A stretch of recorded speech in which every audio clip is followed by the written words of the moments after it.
So guys अभी हम लोग जा रहे हैं थोड़ा क्वाइट जगह में, ठीक है। तो मेरे साथ हैं हमारे सूरज भाई जिन्होंने रिसेंटली इको स्पोर्ट ली है, ठीक है। तो डीजल मॉडल है, तो उनका हम रिव्यू करने वाले हैं। अब देखते हैं उन्होंने किंग चूज़ किया, क्या क्या चीज़ें उन्होंने देखी थी, जो उन्होंने फाइनलाइज़ की थी XUV 300 निक्सॉन, और ये फाइनलाइज करने के बाद यही उन्होंने लिया। अब उनका जो एनालिसिस है ना, उन्होंने ये क्यों लिया ओवर अदर टू कार्स, तो वो हम लोग देख लेंगे, हम लोग बात कर लेंगे। बात करने के वाले हैं कि जब रिव्यू हो जाएगा इनका, मेरी गाड़ी ये चला के देखेंगे सूरज भाई, और इनकी गाड़ी में एक बार चला लूँगा। बस ये इको स्पोर्ट चलाई है मैंने, लेकिन वो 2 साल पुरानी थी, तो मुझे ना उसका क्लच बहुत टाइट लगा था। लेकिन ये नई गाड़ी है तो मुझे इससे थोड़ा आइडिया हो जाएगा हमें कि क्या है कैसे। लेट्स गो अहेड, चलिए बाहर खड़े होके रिव्यू करते हैं। मैं कहता हूँ मेरी निक्सॉन बेस्ट है, वो तो है, इको स्पोर्ट कुछ नहीं है उसके सामने। जो इनकी गाड़ी है सूरज जी की, वो भी डीजल है और मेरी भी निक्सॉन डीजल है। तो मैंने कहा एक ना फेयर कंपैरिजन हो जाएगा। हमने जो सीट का बीच, जो रियर सीट है, उसका हमने कंपैरिजन कर लिया, वो भी आपको दिख जाएगी। उसके बाद जब इनसे बात हुई तो एक्सपीरियंस इनका कैसा है वो बिल्कुल नहीं पता मुझे, वो तो सीधे कैमरे पे बात होगा। और मेन चीज़ है कि इन्होंने जो फाइनल की थी गाड़ी, 3-4 गाड़ियाँ फाइनल की थी, उसके बाद ये लिया था, वो हमें जानना था कि वो क्यों लिया। और दूसरी बात, जो नई इसमें मार्केट में जो इको स्पोर्ट का नया मॉडल आया है SE, जिसमें से टायर गायब कर दिया, मुझे तो नहीं समझ में आया, क्योंकि एक जो इको स्पोर्ट का जो USP था ना, वो पीछे टायर काफ़ी अच्छा लगता था और पीछे अगर कोई टक्कर मारता था उससे भी सेफ होता था। उन्होंने हटा दिया और इवन स्पेयर टायर भी नहीं है। अब पता नहीं क्या किया, वो भी इनसे जान लेंगे। क्या अगर वो उनको मौका मिलता तो क्या वो वेरिएंट लेते, ये सब जान लेते हैं फटाफट। थैंक यू सूरज भाई। अरे भैया थैंक यू। थोड़ा बहुत अपने बारे में बता दीजिए, मैंने बता तो दिया। हाँ भैया, मैं अभी कॉलेज से पास आउट हुआ हूँ। अभी लास्ट ईयर ही मैंने इंजीनियरिंग कंप्लीट की है। एंड मैं प्लान कर रहा था, इससे पहले मेरे पास वैगनआर थी जो मैंने CNG में 2016 में ली थी। अच्छा, वो CNG थी? हाँ, वो CNG थी। एंड वो मैंने आई बिलीव 4-4.5 साल रखी एंड वो 90,000 मैंने चला ली थी, सेल आउट करी। अच्छा, तो रनिंग मेरी ठीक ठाक थी। एंड डीजल का मेरा मन भी था लेने का, CNG से काफ़ी बोर हो गया था, वो चलती ही नहीं थी। फुल एक्सेलरेटर दे दो वो खिंचती ही नहीं थी। एंड कुछ उसमें फन टू ड्राइव जैसा कुछ चीज़ थी नहीं, वो तो खाली आपका ये है कि हाँ चलो आप अपना कॉलेज निकाल रहे हो, उस टाइम में थोड़ा क्रंच होता है, किफायती है, क्योंकि आपको बस रन ज़्यादा करना है, गाड़ी चल रही है, गाड़ी चल रही है। उस टाइम थोड़ा बजट का भी इशू होता है एंड उस टाइम वो बजट में ठीक आ रही थी, लेकिन बहुत पैसे बचाए होंगे उसने। हाँ सर, उसने काफ़ी पैसे बचाए। 42 की CNG एंड वो अराउंड 20-22 का एवरेज आराम से दे देती थी विदेशी, तो लगभग बाइक के जितना ही उसका रनिंग कॉस्ट था। तो मैंने फिर सोचा कि यार अब कोई कॉम्पैक्ट SUV ही सोच रहा था मैं कि मुझे कॉम्पैक्ट SUV चाहिए। एंड मुझे डीजल चाहिए थी एंड मैनुअल चाहिए थी, मोस्टली हाईवे ट्रिप्स के लिए। एक fun to drive, why not automatic? भैया ऑटोमेटिक का एक तो फन टू ड्राइव कैरेक्टर थोड़ा उसमें कम होता है, वो एक थोड़ा कन्वीनियंस की तरफ शिफ्ट हो जाता है ऑटोमेटिक में। मेरा मैनुअल लेने का मन था बिकॉज आई लव ड्राइविंग, मुझे ड्राइविंग काफ़ी पसंद है and I am an enthusiast. मैं बहुत ही रफ मतलब खींच के चलाता हूँ। एंड डीजल मुझे हमेशा से ही पसंद आती है, पेट्रोल में मुझे कभी मज़ा आता नहीं चलाने। इनका जो एनालिसिस मुझे बहुत पसंद आया। ऑटोमेटिक और मैनुअल में मैं हर किसी को कहता हूँ कि मैनुअल पे जाइए। अगर बहुत ज़्यादा ट्रैफिक है, आपके पैर दर्द हो जाते हैं, वो डिफरेंट सिनारियो है, तब ऑटोमेटिक देख सकते हो। ऑटोमेटिक में एक लिमिटेशन हो जाती है। जैसे मैं निक्सॉन को ले गया था ओम पर्वत पे, अगर ऑटोमेटिक होती तो कभी नहीं चढ़ती। बहुत जगह ऐसी आई जहाँ पे मुझे हाफ क्लच पे गाड़ी उठानी पड़ी। वहीं पे काम आता है, वहीं पे काम आ जाता है। ऑटोमेटिक आपका सिटीज़ के लिए, ट्रैफिक्स के लिए ठीक है। अब जैसे IMT आ रहा है Hyundai में, वो भी मेनली सिटीज़ के लिए ही है कि वो एक तरह का उन्होंने सोल्यूशन दे दिया कि ऑटोमेटिक भी नहीं है, मैनुअल भी नहीं है, लाइक एक बीच का रास्ता दे दिया उन्होंने कस्टमर्स को कि आपका थोड़ा कॉस्ट भी ज़्यादा ना लगे एंड आपको कन्वीनियंस भी मिल जाए, आपकी राइट लेफ्ट टेक को थोड़ा आराम मिल जाता है। तो मैं जैसे कह रहा था, मुझे एक कॉम्पैक्ट SUV चाहिए थी डीजल में और मैनुअल चाहिए थी। मुझे सेफ्टी मेरी प्रायोरिटी थी एंड फीचर्स मुझे चाहिए थे, और मेरा लगभग अराउंड 10 to 11 का बजट था। तो मैंने लगभग 4 गाड़ियाँ सोची थी, मतलब जन शॉर्टलिस्ट करी थी, हमने देखी थी। मैंने XUV देखी थी, फिर मैं नेक्सॉन, सोनेट एंड फिर ये। तो सबसे पहले सोनेट की बात करूँगा। सोनेट नई एंट्रेंस थी, नई गाड़ी आई थी मार्केट में, काफ़ी क्रेज़ था उसका, सब लोग काफ़ी मतलब एक्साइटेड थे उसके लिए। मैंने उसकी टेस्ट ड्राइव भी ली थी। गाड़ी नो डाउट बहुत अच्छे फीचर्स दे रही थी, इंजन काफ़ी रिफाइंड था उसका एंड ठीक है, प्राइस के हिसाब से कह सकते हो थोड़ी महंगी थी, बस वो फीचर भी काफ़ी सारे एक्स्ट्रा फीचर्स मिल रहे थे उसमें, like ventilated seats and all.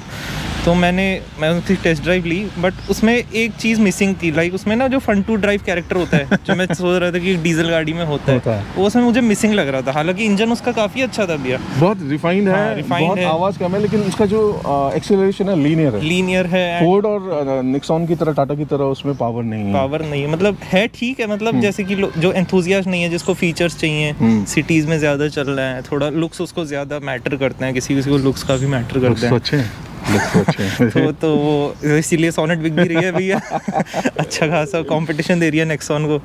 तो इनका जो डिसीजन है बिल्कुल फाइन, आपने देखा बहुत ठीक है, लेकिन बहुत जो आपको चाहिए था फन टू ड्राइव वो नहीं लगी, तो आपने उसको अलग कर दिया। मैंने उसको अलग कर दिया।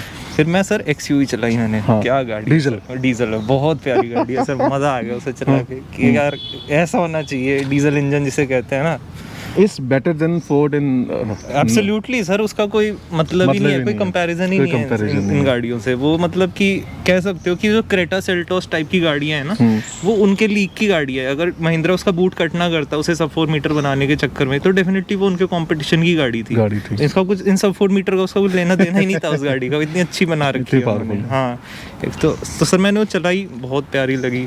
मैं सोच रहा था कि यार फाइनल तो कर ही सकते हैं यार, गाड़ी में तो कोई बुराई नहीं है, बट जब यार थोड़ा बूट स्पेस वगैरह का पता ही था, पहले रिव्यूज़ में देख रखा था कि वो उसका नेगेटिव पॉइंट है, तो मैंने कि यार एक बार चेक कर लेते हैं। बूट खोल के देखा तो वाकई में यार थोड़ा छोटा तो था बूट उसका, एंड बूट की रिक्वायरमेंट भी थी, जैसे हाईवे ट्रिप्स हो गए एंड फैमिली वगैरह के साथ इधर उधर जाना होता है, तो बूट यार नेसेसरी हो जाता है। तो उसमें यार कॉम्प्रोमाइज़ करें तो फैमिली यही कहेगी कि यार 14-15 लाख डाले भी हैं, फिर भी यार कॉम्प्रोमाइज़ कर रहे हैं, तो वो बात यार थोड़ा नहीं। सूरज भाई, आपका पॉइंट, इनका पॉइंट ना बिल्कुल वैलिड है।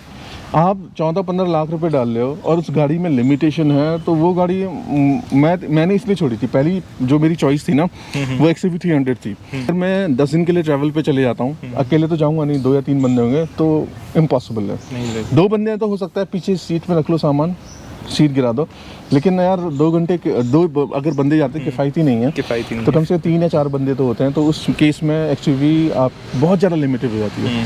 ये डिसीजन है सर। और मैंने XUV का जैसे आप इंटीरियर देखो भैया, पूरा सर वाइट आता है टॉप मॉडल में, सीट्स भी वाइट है, आपका सामने डैशबोर्ड भी वाइट है। तो जो टेस्ट ड्राइव वाला व्हीकल था वो भी सर काफ़ी गंदा हो रखा था, तो मैं लगा यार ये तो हर 15 दिन में इसको तो ड्राई क्लीनिंग करानी पड़ेगी मुझे। इतना टाइम कहाँ होता हमारे पास यार तो हर संडे मुझे लेके जाना पड़ेगा साफ करवाने यार। ये तो एवरेज भी इसका कम है, इतनी पावरफुल है, मैं इससे एवरेज भी नहीं निकाल पाऊंगा, रनिंग कॉस्ट भी बढ़ जाएगी, एंड ये सर महंगी भी थी।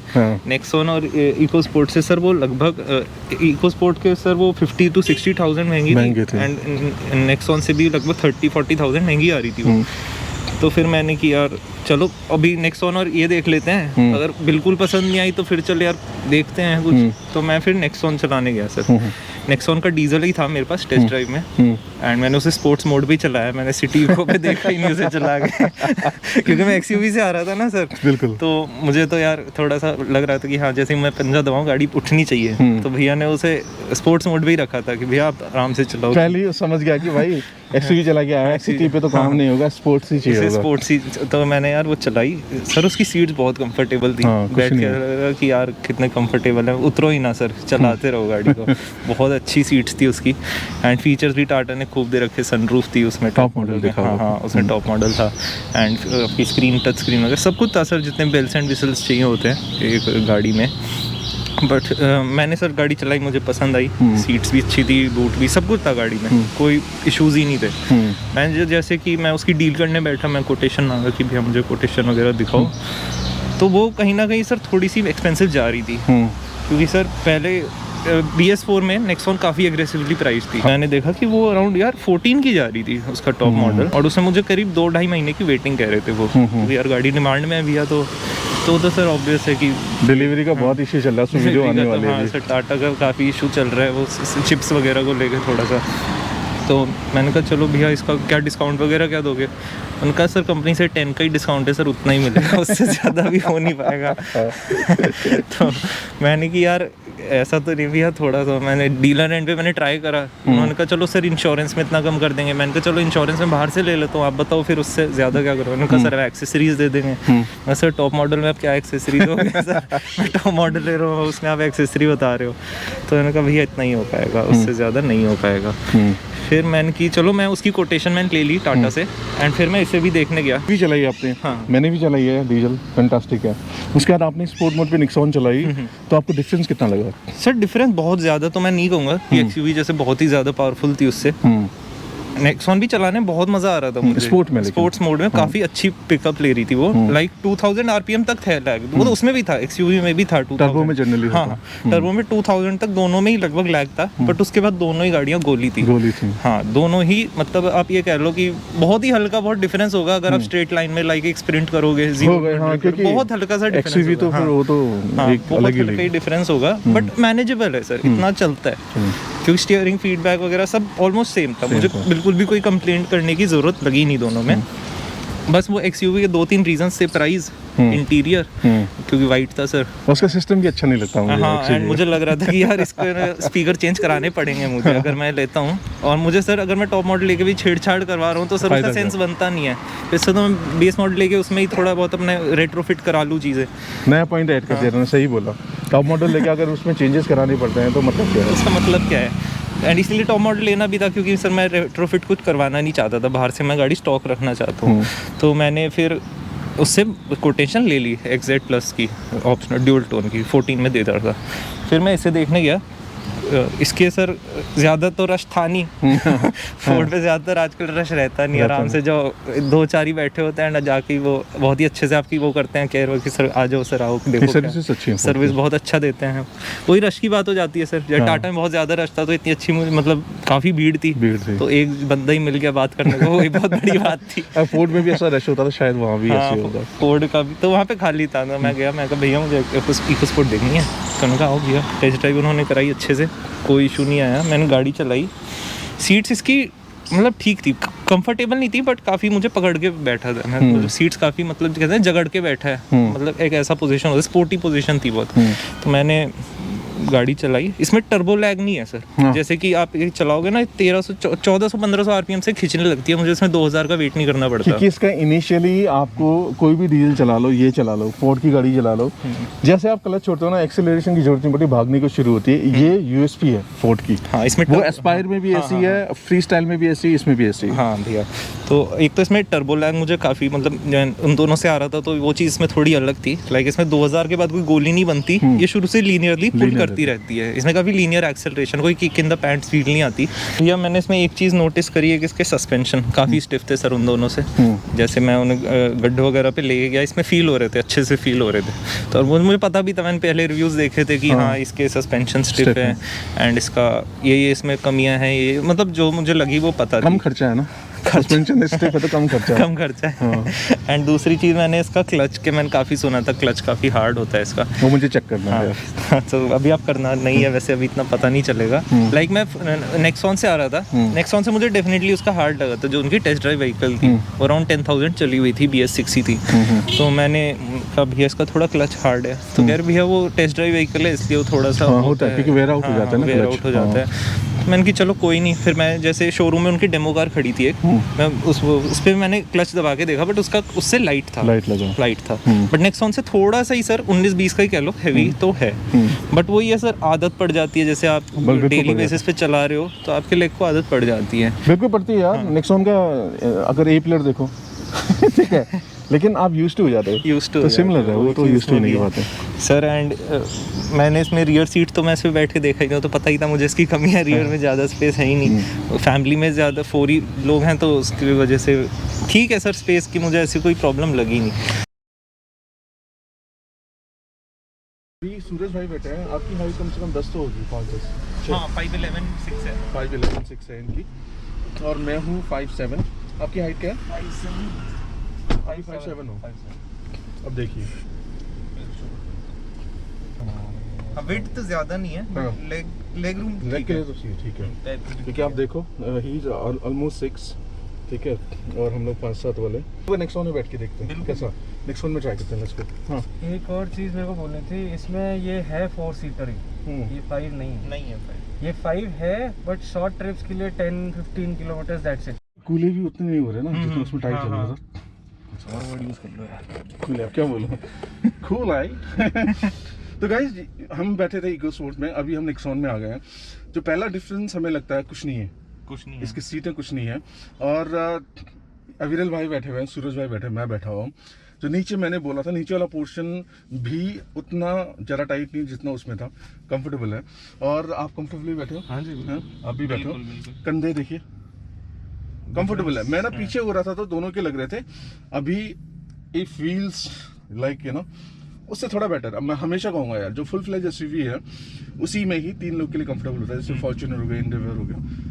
कॉम्पैक्ट एसयूवी में 3 बहुत जो लॉन्ग ट्रिप है उसमें तो इश्यू होगा ही होगा, लेकिन ये थोड़ा बेटर है। ये 20 है, वो 19 है, इतना सा अंतर रहेगा। 20 और 18 20 और 18 है, 20 और 18।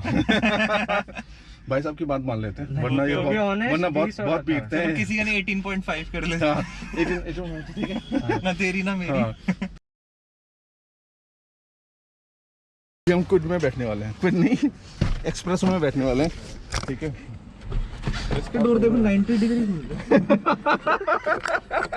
90 डिग्री है, लेकिन है मारुति करती की नहीं है, 85 एडवर्टीजमेंट करना चाहिए। हाँ, मतलब 90 नहीं है, 88 तक ले लो, 88 तक ले लो। ज्यादा खुल रहा है। चलो बंद भी ना होता, ठीक है। अब बैठो आराम से, अब बैठे हैं बस, इसमें तो बहुत मुश्किल है। हाँ।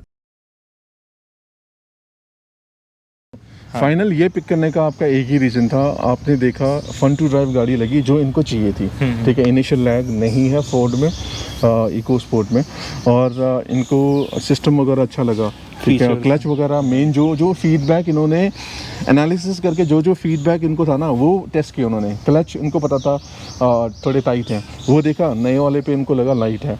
तो ये सब देखने के बाद फिर इन्होंने ये फाइनल अभी मैंने करी नहीं थी, फिर मैंने उनका कोटेशन दो मुझे।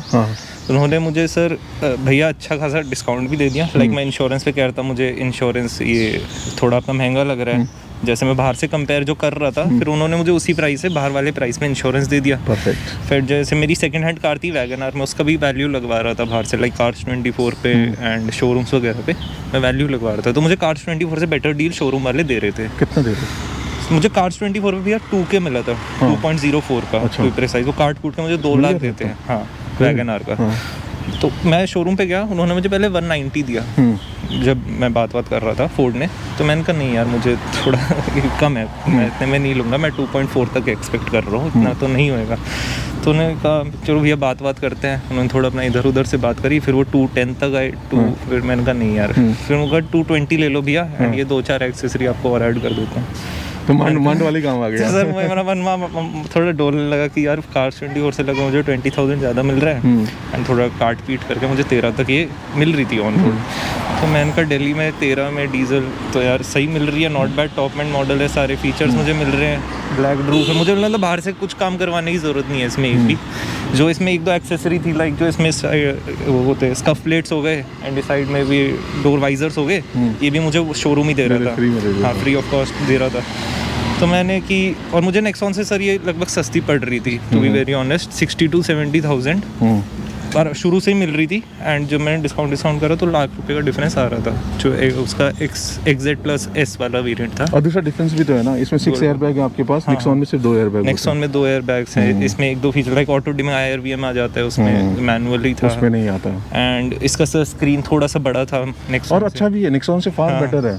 जो इको स्पोर्ट का टच स्क्रीन है ना, एक USP है, अच्छा, बहुत बढ़िया। इसमें Sync 3 वाला आता है, तो इसमें आप जैसे कि लोग कंप्लेंट्स होती है कि वो एप्पल कारप्ले वगैरह नहीं है, इसमें वो है, पूरा स्क्रीन दे रखा है। एंड 1-2 फीचर्स और थे इसमें छोटे मोटे, लाइक इसमें पडल लैंप्स दे रखे थे कंपनी फिटेड, अच्छा, एम्बिएंट लाइटिंग कंपनी फिटेड था। लाइक मुझे बाहर से एक भी चीज़ कराने की इसमें ज़रूरत नहीं थी। तो ये आपका कौन सा मॉडल है? ये भैया टाइटेनियम S वेरिएंट है, टाइटेनियम S, हाँ, बिल्कुल टॉप मॉडल। और आपने बोला ये आपको कितने 13 लाख कितने पड़ी थी? 13 तक मिल रही थी, 13 एग्जैक्ट, 13 मतलब एक 2 लाख गाड़ी कम करके तो 11 पड़ गई होगी ना? हाँ, 11 11 समथिंग की होगी। हाँ। अच्छा, मेरा 10 तक का बजट था, थोड़ा पापा वगैरह ने थोड़ा हेल्प कर दिया चलो तो ले रहा है, क्योंकि मैं टाइटेनियम का ही बजट था मेरा तो, बट फिर थोड़ा फैमिली ने हेल्प कर दिया कि चलो यार थोड़ा।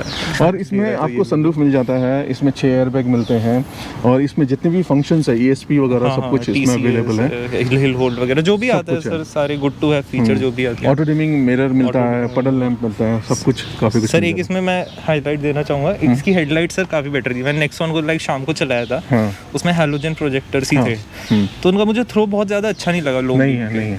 मुझे लग रहा था कि यार ये मुझे शायद चेंज कराने पड़ेंगे, क्योंकि मेरा हाईवे रन होता है तो मुझे ये शायद चेंज कराने पड़ेंगे। लेकिन आप कह रहे इसमें वो इशू नहीं है, इसमें HIDs आते हैं कंपनी फिटेड, इसमें HIDs लगे हैं। ये HIDs हैं और ये आपके हैलोजन से हाई बीम पे। गुड। तो इनका रिस्पांस काफ़ी अच्छा लगा मुझे रात के टाइम पे, तो ये भी इसका मुझे अच्छा लग रहा था कि हाँ यार मुझे इसमें वाकई में कुछ चेंज करवाने की ज़रूरत नहीं है, इसमें मुझे सब कुछ ही मिल रहा था। परफेक्ट। और प्राइस में भी ठीक था। थोड़ा सा बस मन में ये डर था कि यार फोर्ड है, कल का कुछ पता नहीं है, कल को निकल जाए इसका रीसेल वगैरह का कुछ पंगा रहे, डीजल वैसे है तो 5-6 साल में से निकालना पड़ेगा। नहीं, आपका ये जो थोड़ा डाउट है लाजमी है। आई डोंट नो फोर्ड क्या कर रही है, उनको थोड़ा गेम अप करना चाहिए। उनकी गाड़ियाँ जो लाइनअप है ना, फैंटास्टिक है यार। इको स्पोर्ट हो गया, फोर्ड फ्री स्टाइल हो गया, एस्पायर हो गया, बहुत फैंटास्टिक गाड़ियाँ, फिर भी कुछ नहीं कर पा रही है। उनको थोड़ा गेम अप करना चाहिए। गाड़ी अच्छी है फिर भी नहीं जा रही है, और बहुत सारे लोग ये भी बोल रहे हैं कि इसका कोई फीचर नहीं है, हो सकता है चली जाए, तो इसी वजह से इनकी सेल कम हुई है। बहुत सारे लोग सोचते हैं यार अभी ले लिया, 2-3 साल बाद चली गई, ऐसा तो नहीं कि कुछ नहीं होगा। सर्विसेज मिलेंगी आपको, किसी और के थ्रू मिलेंगी, है ना, तो उससे क्या होगा कि कोई और आपकी सर्विस करेगा, पार्ट्स वगैरह महंगे हो जाएंगे। तो ये थोड़ा डाउट है। फोर्ड को डेफिनेटली गेम अप करना चाहिए, क्योंकि उनकी गाड़ियाँ बहुत फैंटास्टिक हैं। बिल्ड क्वालिटी टेस्ट नहीं हुआ है, लेकिन सब लोग कहते हैं, देखने से फील करने से लगता है कि इसकी क्वालिटी बहुत अच्छी है, तो इनको थोड़ा गेम अप करना बहुत ज़रूरी है। बिल्ड क्वालिटी पे तो सर डाउट है ही नहीं, काफ़ी एक्सीडेंट्स वगैरह की आपको क्लिप्स मिल जाएंगे यूट्यूब पे दुनिया भर के कि हाँ यार बिल्ड है फोर्ड की कार्स का। देख के लगता है यार, पकड़ के जब फील, दरवाजा बंद करते हो, जब बोनट को खोलते हो, इन सबको देख के लग जाता है कि गाड़ी की क्वालिटी कैसी है। ये तो और अभी तक कितनी चला ली आपने? भैया ये 1700 अप्रॉक्स चल गई। एक महीना हुआ नहीं अभी से, अभी नहीं हुआ, लाइक 15 को आई थी ये, आज 13 तारीख है, तो इसे 1 महीना हुआ नहीं है। एंड हाईवे पे भी गई नहीं है, सिटी में ही चली है, एंड ये 17.5 का एवरेज दे रही है अभी मुझे सिटी में। Are you happy with your purchase? आप खुश हो? Sir till now I am pretty satisfied, but मन में कभी कभी आ जाता है यार कोई गलती तो नहीं करी ना। नहीं गलती तो नहीं है, डेफिनेटली गलती नहीं है। वही मैं कह रहा हूँ, फोर्ड को गेम अप करना चाहिए, गाड़ी तो फैंटास्टिक है। मैंने BS4 को चलाया था पहले, उसमें सर काफी नॉइस थी भैया इसमें, like EcoSport Freestyle सब में काफी ज्यादा, मतलब आपको मतलब सब दिख रहा था कि नॉइस केबिन में आ रही थी। इसमें काफी कंट्रोल हो गया। पहले हम चेक कर रहे हैं AC ऑफ करने के बाद। AC ऑफ हो गया, और AC ऑफ करने के बाद 51 और मैक्सिमम 57 दिखा रहा था। अब AC ऑन कर लेते हैं।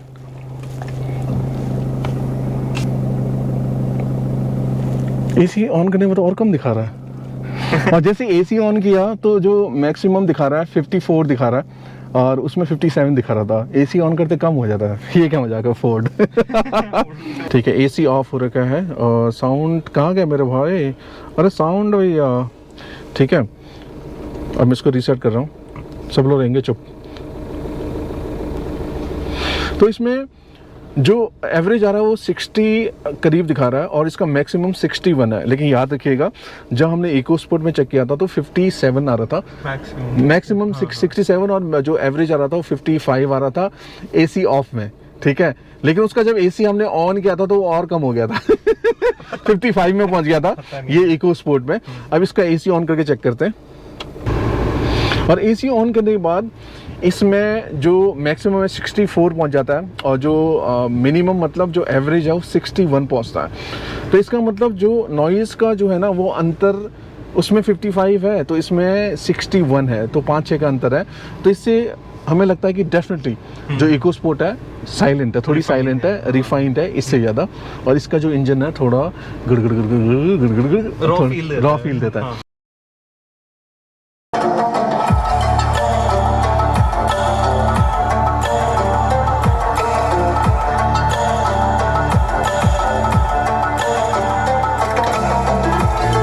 इसकी सर्विस का इसका काफ़ी अच्छा अभी तक सुनने में आ रहा है कि सर्विस में काफ़ी काम करा है फोर्ड ने। एंड पास्ट में तो काफ़ी ज़्यादा बुरा नाम था इसका। पास्ट में क्या था, बुरा नाम मतलब पास्ट में दो चीज़ें थी फोर्ड में, एक तो गाड़ियाँ बहुत महंगी थी, सर्विसेज बहुत महंगी थी। तो बहुत अब इन्होंने क्या किया, फोर्ड ने महंगी थी, लोगों ने लेना बंद किया, लोगों ने बोला कि महंगी गाड़ियाँ, बहुत कम लोग लेते थे जिनको फोर्ड सही में पसंद थी। तो धीरे धीरे मार्केट में टिकने के लिए इनको प्राइसेस और जो सर्विसेज है ना, प्राइसेस डाउन करने पड़े। अब मिनिमल है जो आपका हुंडई में मिले, हुंडई थोड़ी सी महंगी है, जो आपको मारुति में मिलेगा, टाटा में मिलेगा, सर्विसेज सेम है, सेम प्राइस मिलता है, लेकिन सर्विसेज इनकी बेटर है क्योंकि अभी बहुत सारी गाड़ियाँ इनकी नहीं है, मार्केट इनका अप नहीं हुआ, तो सर्विसेज आपको बेटर मिल जाएंगे। क्वांटिटी वाला ज़्यादा क्वांटिटी नहीं है, सर्विस सेंटर इतने ज़्यादा रश नहीं रहता, तो आपको मतलब काफ़ी अच्छे से मतलब आपसे बात की जाती है, आपकी प्रॉब्लम्स की सुनवाई होती है कि जैसे कि कोई भी मतलब मैंने सुना ही अब तक, मुझे ऐसा एक्सपीरियंस तो क्या नहीं है। ये तो है सर्विसेज अच्छी हैं। कि देखोगे वेबसाइट पे इसका प्राइस पहले से ही दे रखा है कि इसका हर सर्विस पे कितना प्राइस है, लाइक। और ये ना आप और हमारा ही जो ना क्या कहते हैं स्टेप है जो हमने लिया है, ऑनलाइन इसका प्राइसेस मिल जाता है। हाँ, सर्विस का अगर कोई टाटा यूज़ करता है तो TMSC का एप्लीकेशन आता है, उस पर क्लिक कीजिए सर्विसेज पे, जो सर्विसेज होनी है ना उसका प्राइस पूरा दिखा देता है, तो उसमें से देख सकते हो कौन सी मैंडेटरी है कौन सी नहीं है, हटा के अपना कर सकते हो। ये टाइम आ गया है, धीरे धीरे टाइम अच्छा आएगा, ये कंज्यूमर के फेवर में होगा, बशर्ते आप इसमें साथ में मिलके अगर काम करोगे, किसी चीज़ को अगर आप हाईलाइट करोगे तो लोगों की नज़र में आएगा, तो आज नहीं होगा तो कल होगा, कल नहीं होगा परसों, धीरे धीरे वो कंट्रोल हो ही जाएगा। बताइए इसकी जो जनरली क्या होता है, नॉर्मली जो अगर निक्सॉन की बात कर लेते हैं, क्यों मैं चलाता हूँ, पहली सर्विस 1000 में होती है, उसके बाद एक माइनर सर्विस होता है जो हर 7500 में होता है, ठीक है, एक मेजर सर्विस होता है जो 15,000 में होता है। तो इसका इंटरवल क्या है, माइनर सर्विसेज में हल्का फुल्का आपका कुछ टॉपअप हो जाएगा, क्लीनिंग हो जाएगी, नट बोल्ट कस जाएंगे और फिल्टर की क्लीनिंग हो जाएगी, वो माइनर सर्विस में आता है। मेजर में बहुत सारे और अदर पार्ट चेंज होते हैं, तो वो 1 साल या फिर 15,000, 6 महीने में 7,500। ये टाटा का है। अब फोर्ड का क्या है? फोर्ड का भैया पहले आपका 2500 पे चेकअप होएगा नॉर्मल, 3 मंथ्स या 2500 विच एवर अर्लियर, मतलब उसमें कोई चेंज नहीं होएगा, लाइक वॉशिंग करके दे देंगे, वही सारे जो भी आपकी कोई प्रॉब्लम वगैरह आ रही होगी तो वो चेक कर देंगे। एंड देन इसका एवरी 10,000 पे है, ऑयल चेंज, फिल्टर चेंज है, जो भी इनका होता है। 10,000 1 ईयर। बताओ, जो नई BS6 की गाड़ियाँ आई है ना, मैं लोगों को बता देता हूँ, जो 1500 सीसी से नीचे है या 1500 है, उसमें DPF फिल्टर लगता है। ये BS6 का नॉर्म्स है, पोल्यूटेंट को कम करता है, मैंडेटरी हो गया है। जितनी भी डीजल BS6 मिलेगी ना आपको DPF मिलेगा। जो भी 1500 सीसी से ऊपर की डीजल इंजन है उसमें AdBlue एक लिक्विड जाता है, उसमें DPF नहीं होता। तो इसका DPF क्लीनिंग कब और कैसे होता है? भैया मैंने लेने से पहले उनसे पूछा था भैया मैं डीजल ले रहा हूँ तो इसका DPF का क्या सीन है, क्योंकि जैसे मैंने टेस्ट ड्राइव ली थी ना, इसमें कोई मतलब लाइट नहीं थी, वार्निंग लाइट नहीं आ रही थी DPF की, जैसे वार्निंग लाइट आती है अपनी नेक्सॉन में भी आती है। हाँ, वो DPF एक अलग लाइट होती है ऑन करते ही जो दिखता है, इसमें कोई ऐसी लाइट नहीं थी। मैंने कहा यार इसमें DPF की तो कोई लाइट ही नहीं आ रही है। अच्छा। तो उन्होंने कहा भैया ये जैसे आपका अगर DPF का फ्लॉग होता है तो आपका जो MID है उसमें ये आपका एक मतलब आ जाएगा मैसेज, अच्छा, your DPF is about to low. भले साइन नहीं दिखा रहा उसमें, लेकिन आ जाएगा, MID पे आएगा। एक बार बता दीजिए, जो म्यूजिक सिस्टम आपने मेरी गाड़ी में सुना है, बिल्कुल, और आपने इस गाड़ी में सुना है, तो आपको क्या लगता है, ये बेटर है, वो बेटर है, इक्वल है, डिफरेंस है? भैया विदाउट अ डाउट, कोई उसमें डाउट ही नहीं है सर। भैया नेक्सॉन का इससे एक लेवल ऊपर है। अच्छा, आपको ऐसा लगता है? हाँ, मुझे ऐसा फील हुआ कि जैसे कि अगर मैं उसे स्कोर दूं तो वो 9.5 ले लो, सिर्फ साउंड में। लेकिन हाँ, साउंड में, सिर्फ साउंड में, कि फीचर्स जो टच स्क्रीन है ना, इसका तो फार बेटर है, निक्सॉन से कई फार बेटर। निक्सॉन में लैगी है, बहुत सारे बग्स हैं, इसमें नहीं है। Anything else you want to share? ये और तो अभी थोड़े टाइम बाद इसे देखते हैं कि क्या रिस्पॉन्स रहता है। बस अभी थोड़ा टेंशन उसी का ही है, फोर्ड का, कि क्या रहता है एंड कितना चलता है। तो जितना भी आपका एक्सपीरियंस है, 1 महीने में 1700 चला लिया, क्या आप फोर्ड इकोस्पोर्ट आप रिकमेंड करोगे किसी और को? भैया मैं यही कहूँगा कि आप नेक्सॉन और ये दोनों को चलाओ, और बैक टू बैक चलाओ, यानी एक दिन छोड़ के चला रहे हो, बैक टू बैक चलाओ, आपको जो समझ में आ रही है। मतलब अगर आपको ड्राइविंग का प्लेजर है, मतलब आपको चलाने का बहुत शौक है, आपको मतलब नहीं है पीछे कोई बैठ रहा है, पीछे बैठे रहने दो, जो बैठा है पीछे, मुझे मतलब नहीं, मुझे अपने से मतलब है चलाने से। एंड मुझे एक फन टू ड्राइव गाड़ी चाहिए जिसका स्टीयरिंग रिस्पॉन्स मुझे उसमें कॉम्प्रोमाइज़ नहीं चाहिए बिल्कुल भी।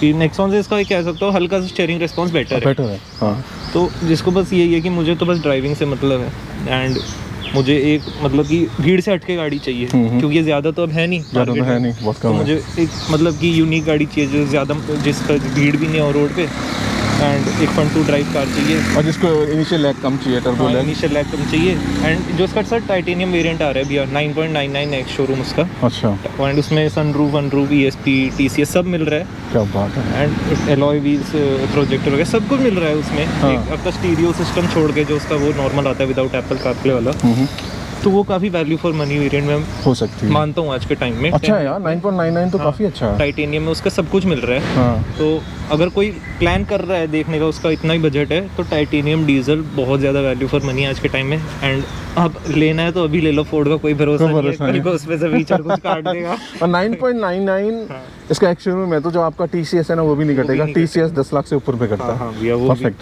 तब ऑन रोड में काफ़ी मतलब अच्छा वैल्यू फॉर मनी पड़ जाएगा। एंड सेकंड, इस पे डिस्काउंट भी बहुत अच्छे चल रहे हैं, ज़्यादा बिक नहीं रही है तो आप डीलर एंड पे काफ़ी अच्छे से नेगोशिएट भी कर फायदा उठा लो मतलब। हाँ, तो वही है कि अभी इसका टाइम है कि ज़्यादा बिक नहीं रही है, आपको मौके पे चौका मारने वाली बात है, मार लो। मार लो से। यार मज़ा आ गया यार, सही में सूरज भाई, thank you so much.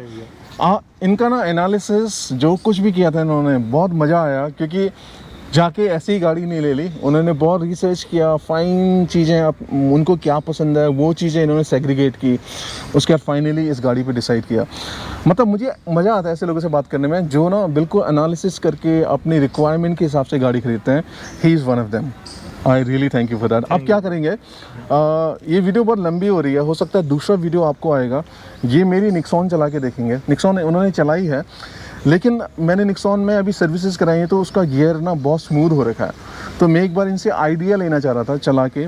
Performance तो पता है, गियर में कितना अंतर इनको लग रहा है, ठीक है, और टायर मैंने चेंज कराए हैं योकोहामा, और मैंने अलॉय व्हील्स लगाए हैं, तो रोड नॉइज़ उसमें ख़त्म हो गई है, वो भी मैं एक्सपीरियंस इनसे लेता हूँ, हमारे सूरज भाई से। तो ये था, छोटा सा वीडियो नहीं था, लंबा वीडियो था। प्लीज़ बेयर विद मी अगर आपको, लेकिन होता क्या है ना, अगर फटाफट एक्सपीरियंस अगर आपको शेयर करना है या दे देना है, तो आपको ना कंप्लीट इंफॉर्मेशन होती है, ओनर ने क्या क्या करके ख़रीदा और क्या क्या करना चाहिए, वो आपको छोटे वीडियो में नहीं मिल पाता है। जो लंबी वीडियो होती है उनके जो लंबी वीडियो में ही आपको कंप्लीट इन्फॉर्मेशन मिल पाती है। बेयर विद मी, पसंद आए वीडियो को तो लाइक कर दीजिएगा, अभी तक रुके हो इस वीडियो में तो सब्सक्राइब भी कर लेना। 20% लोग सब्सक्राइब करते हैं, 80% बिना सब्सक्राइब करके चले जाते हैं। मेहनत लगती है यार। सूरज भाई आए हैं उतने दूर से, 2 हफ्ते से बात हो रही है, मैं भी उतने दूर से आया हूँ, तो यही था। और मेरे साथ जो हमारे कैमरामैन तो नहीं बोलूँगा, एवरिल भाई, आपने उनको देखा है एक्सप्रेसो की वीडियो में, काइगर की वीडियो में देखा हुआ है, तो वो मेरे साथ हैं। Thank you for holding the camera Avril भाई, अप्रिशिएट दैट। तो आपसे दोबारा मिलते हैं ऐसी ही किसी वीडियो में। Till then take care, be humble, be polite and bye bye. Thank you.